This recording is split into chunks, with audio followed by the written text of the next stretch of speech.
ఖచ్చితంగా అది case to case basis study చేసి చెప్తాము. గుడ్ మార్నింగ్ అండి అందరికీ.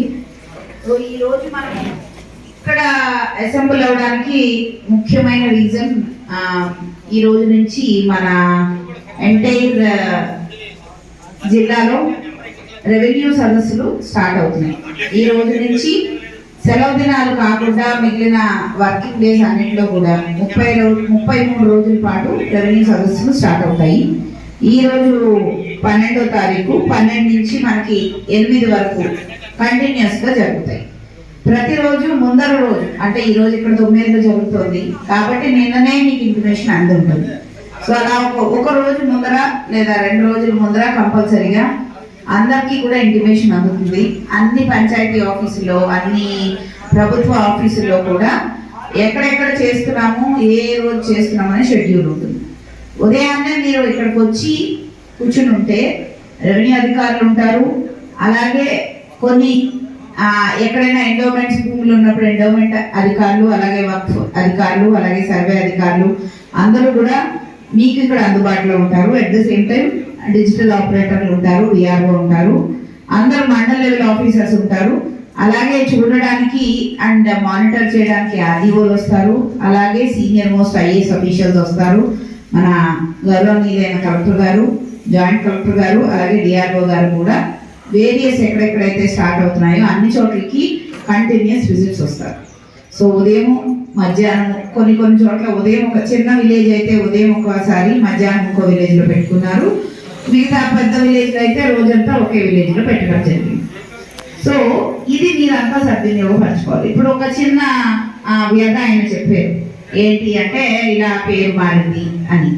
సో అలాంటి పేరు మారిన దానికి కొన్ని చోట్ల ఎక్స్టెంట్లు తక్కువ వచ్చాయి. ఆ భూమి మీకు ఎకరం ఉంటే అక్కడ 70 సెంట్లు అని పడింది, అలా ఎక్స్టెంట్లు తక్కువ వచ్చాయి అనడానికి. కొన్ని చోట్ల మ్యూటేషన్ అవ్వలేదు, మీ పేరు మీద లేదా మీ పిల్లల పేరు మీద మారలేదు, లేదా మారాల్సి ఉండే అవ్వలేదు. కొన్ని చోట్ల సిసిఆర్సి కార్డ్స్ ఇష్యూస్ ఉన్నాయి, కౌలు రైతుల కార్డ్స్ ఇష్యూ చేయలేదు. ఇలాంటి మీకు ఏ విధమైన సమస్య ఉన్నా కూడా అన్ని సమస్యలతో మీరు ఇక్కడ అర్జీ ఇస్తారు. ఆ అర్జీకి రెవెన్యూ సదస్సులు రిసీట్ ఇస్తారు, ఆర్ఎస్ రిసీట్ అని ఒకటి ఇస్తారు, రెవెన్యూ సదస్సులు రిసీట్ అని. సో ఇది మాకు ఈ 33 రోజులు అయిపోయిన తర్వాత మాకు ఇది సాల్వ్ చేయాలన్నమాట. ఇది జిల్లా లెవెల్లోనే కాదు రాష్ట్ర లెవెల్లో మానిటర్ చేస్తున్నది అంతా కూడా.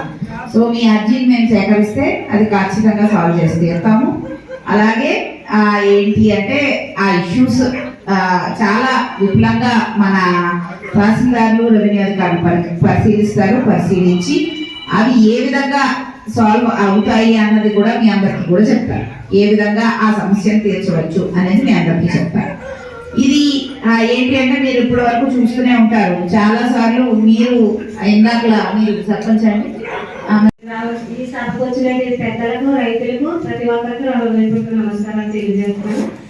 ఈ రెవెన్యూ సదస్సు మరి మనకైతే సర్వే జరగలేదు కనుక ఇది పొలాల సర్వే, భూముల సర్వే చేస్తారని ఈ సదస్సు మనకి పెట్టారు. మొదలుగా ఏ సమస్య ఉన్నా మీకు పొలం సమస్యలు ఉన్నా మీరు సార్ని అడిగి కనుక్కొని మీరు సర్వే చేయించుకుని ఏమైనా తగాదులు ఉన్నా మీరు సర్వే చేయించుకుంటే ఆ తగాదులు బట్టి తీరితే మీకు వాళ్ళు వేస్తారు.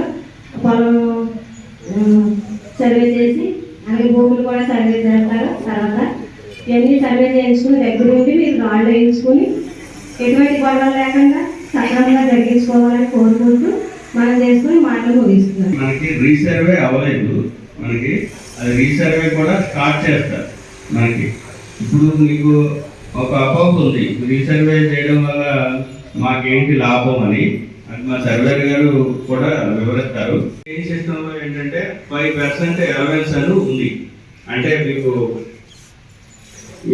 5 ఎకరానికి 5 సెంట్లు అటు రావచ్చు, ఇటు రావచ్చు, అలాగా చైన్ సిస్టమ్ ఉంది. మనకి ఏంటంటే మాన్యువల్గా క్యాలిక్యులేషన్ చేసి ఇంచుమించు అప్రాక్సిమేట్గా ఎక్స్టెండ్ చేసేవారు. అదే మనం డాక్యుమెంట్లో రాసుకునేవాళ్ళం.